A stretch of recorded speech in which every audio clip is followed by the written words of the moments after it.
Salvete omnes, nomen mihi escanicus. Today, I am going to attempt to go through a build that I made for Edgin Darvis, one of the main characters of the Dungeons & Dragons Honor Among Thieves movie. This is Chris Pine's character. I have seen the movie twice because I got to see it early for Amazon Prime, and I watched it last night on opening day. Very much enjoy the movie. And knowing that Wizards of the Coast had released official stat blocks for these characters, I thought it would be fun to have to use those as guidance and have a DDO build. What would that look like?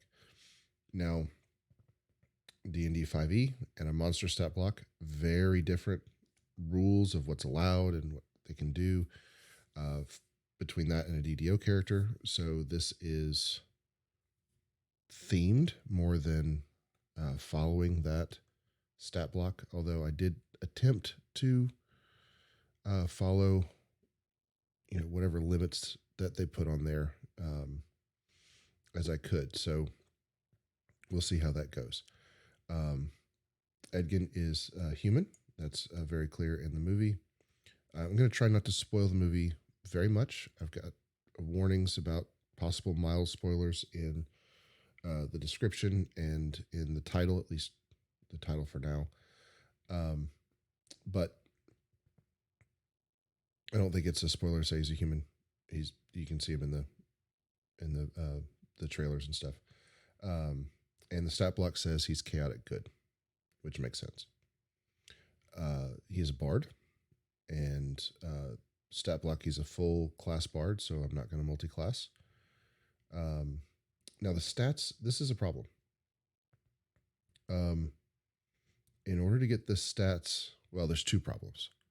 In order to get the stats to kind of match what is shown on the stat block, you're going to need +2 tomes, a +2 supreme tome. So if you actually want to play this character, and I don't really recommend anybody play this character, but if you actually want to play this character as is, you're going to need a +2 tome to match the stat block. Now, I don't think you should do that. I think you should max charisma, max con, and do what you can with like dex and int, and that's it. That's what I think you should do. But I'm min-maxing. This is a flavor build, all right? So Edgin's stats are much more spread out, and ultimately, and you may see this as a spoiler, it doesn't really affect the movie at all. He has a 12 strength, 16 dex, 14 con, 14 int, 16 wisdom, and 18 charisma.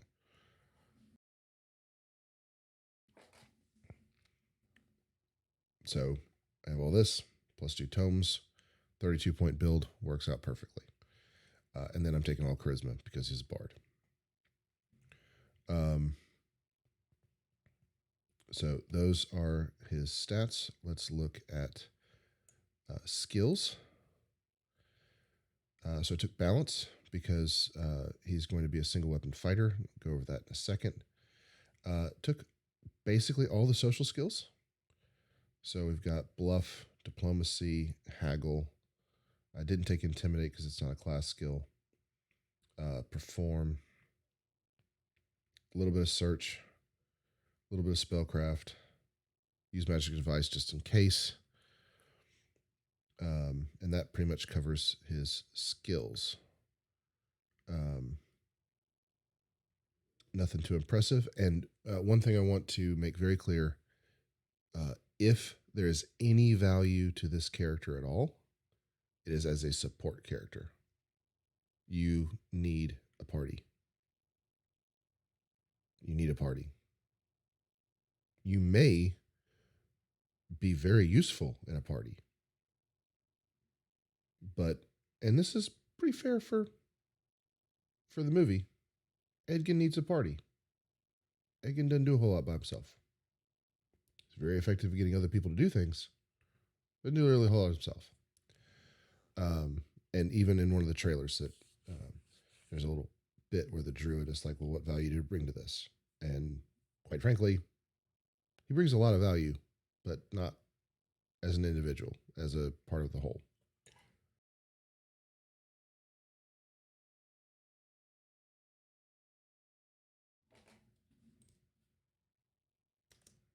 Okay, so feats.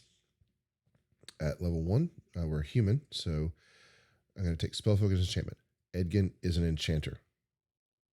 You can see the spells down there. We'll go over in a minute, but it's all enchantment spells. Edgin is an enchanter. He's not doing a whole lot of damage. He's got a little bit. Single weapon fighting. The stat block says he fights with a short sword. So he's going to fight with short sword. Also says he can use a lute as a weapon. And I thought about giving him great club proficiency so he could use the Moonhowl axe as kind of the lute. And you can do that if you want. But honestly, I think a cosmetic of the Moonhowl is probably your best bet, and just put that on a short sword, and just fight with short sword. Technically, the stat block says he has a short sword and the lute. So anyway, if you just need for him to have the lute, you can take Great Club proficiency for the Moonhowl, or take Master's Touch or whatever.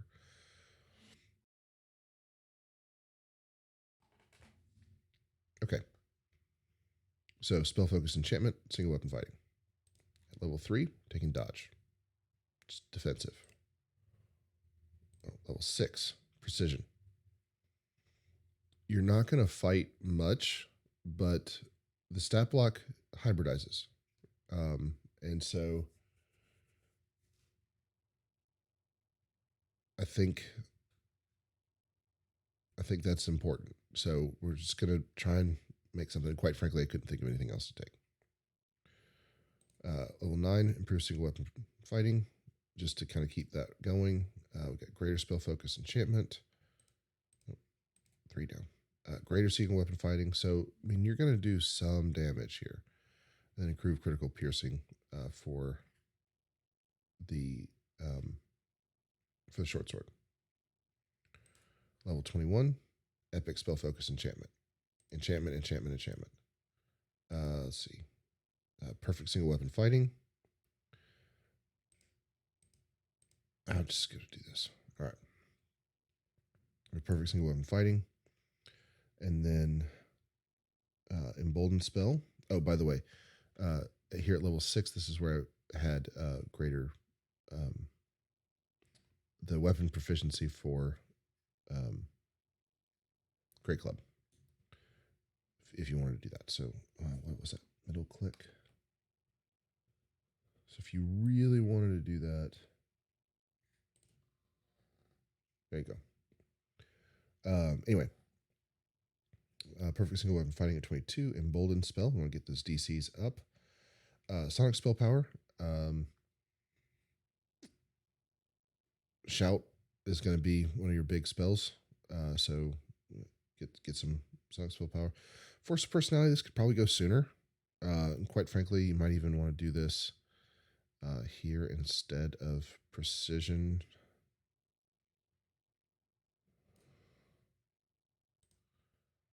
Yeah. And then take precision later.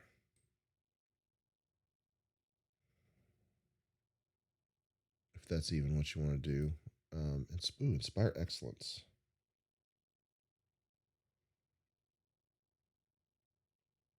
Actually, we're going to do inspire excellence again. He's a buff. He's enchanting and buffing. All right, so we take inspire excellence, deific warding just for defense, improve bardic music because again he's a buffer, so add to the buffs. At 31, take the specialty for evocation, get your evocation DCs up, and then Sign of the Feywild. It's pretty obvious. So those are the feats. Now the spells are up, so let's look at the spells. Charm Person. Detect secret doors, because something. Trying to be themed here. He's a thief. Honor among thieves. He's a thief. Hypnotism, autos irresistible dance, and remove fear. Remove fear, buff spell. Um, as a leader, Edgin should be able to alleviate people's fears, so that makes some sense. Um, some of this is going to be a reach. Some of it is, yeah, it fits. Daze Monster, Glitter Dust, Heroism, again, that buffing aspect, Hypnotic Pattern, and Suggestion. Charm Monster, Good Hope. I'll get to the Cure spell in a second. Good Hope, absolutely buffing. Haste, buffing, especially for himself. Remove Curse, again, similar to the Remove Fear. And then the Cure spell is really just, there weren't any other kind of enchantment or buff spells to take, so I took that. Dimension Door. I mean, who wants to play DDO on a character that can do Dimension Door and doesn't?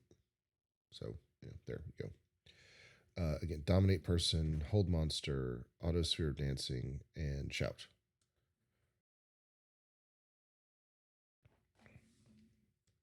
So not a whole lot of damage spells in here.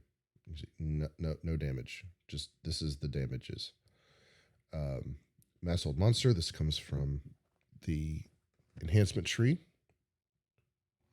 Cat is losing her mind. Cure Light Wounds Mass, just have something to take. Again, to be helpful. Greater Heroism, absolutely necessary for a character like Edgin. Mind Fog, Mass Suggestion, and Summon Monster, literally because I couldn't think of anything else to take. I was going to just leave it blank. Heal. I think this was auto-graded. I think this is from Enhancement Tree. I'm not sure. Wail of the Banshee, also... I'm not sure where that came from. Charm Monster Mass, because... Greater Shout, because there really wasn't a whole lot on here. And for reasons, Dispel Magic isn't going to work for him theme-wise. Hero's Feast, because it's a buff thing, and Auto's Irresistible Dance, because crowd control. So, to the degree to which Edgin, this DDO character, is effective, it's going to be as a buffer and crowd controller. Okay, let's look at the enhancements. All right, enhancements. Spellsinger, a little bit of War Chanter, a little bit of Fade Arc Illusionist. Fade Arc Illusionist to get Charisma Hidden Damage, a little bit of defense, and Color Spray for more crowd control. That's about it. Now, in fairness, again, minor spoilers, a cat does not follow Edgin around in the game or in the movie. We're just going to have to live with that. Actually, there is another tree that's at least thematically a little bit more appropriate, but in terms of what it actually does, doesn't really do anything. So we're dropping it. Spellsinger, mostly. So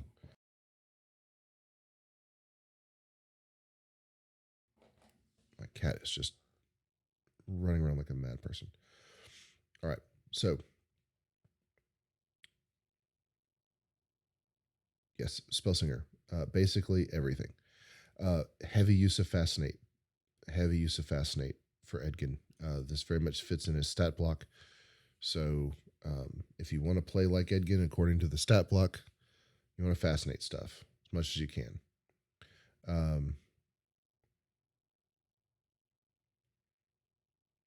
So I did take Sonic Blast to get something. Enchantment DCs here. I'm going to use our Fascinates here. Shout. Wand Scroll Mastery, because why not? And really just all of the good stuff here for Spellsinger. So Charisma. Morale bonus DCs, reduce reduce magic cost, spell point cost, +1 caster level, freedom of movement, the healing, um, hold monster mass, or mass hold monster.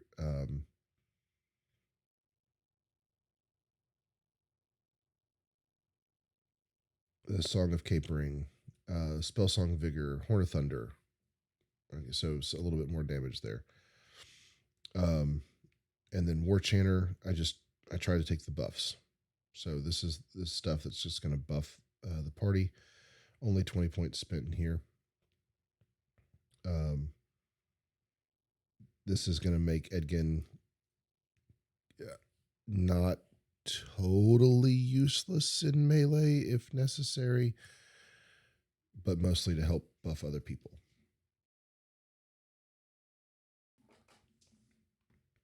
All right, let's look at Epic Destinies. Basically, I just took Fatesinger. Literally just took everything in Fatesinger. Nothing else I saw was thematically appropriate.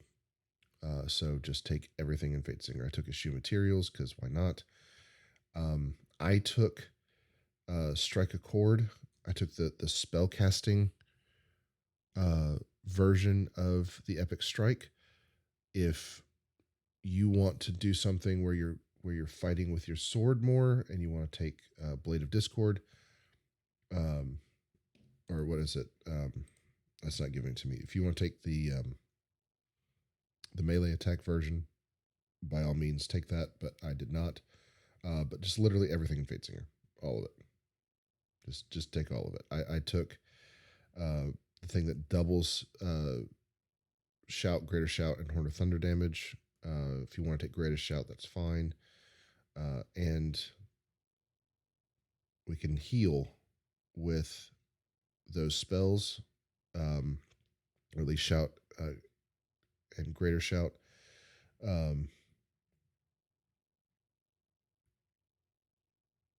And we can heal with it, so that's awesome. And then just everything in tier 5. First life character, he has 60 destiny points. Just all right there. Okay. I don't have an item set for Edgin. I don't know that there's a whole lot of point in doing that. This is not a great character. This is not a character that's going to, do much at end game or anything like that. This is very much a themed build, and it is what it is. So I'd love to hear your feedback about this. I'd love to hear what you thought about the movie. Please try not to spoil the movie in the comments. At least not for a little while. If it's been 2 months since the movie came out, then whatever. But I highly recommend that you go see the movie. It's very good, very fun, and I hope this was a fun video. I'm going to post the build on the DDO forums, and I'll also,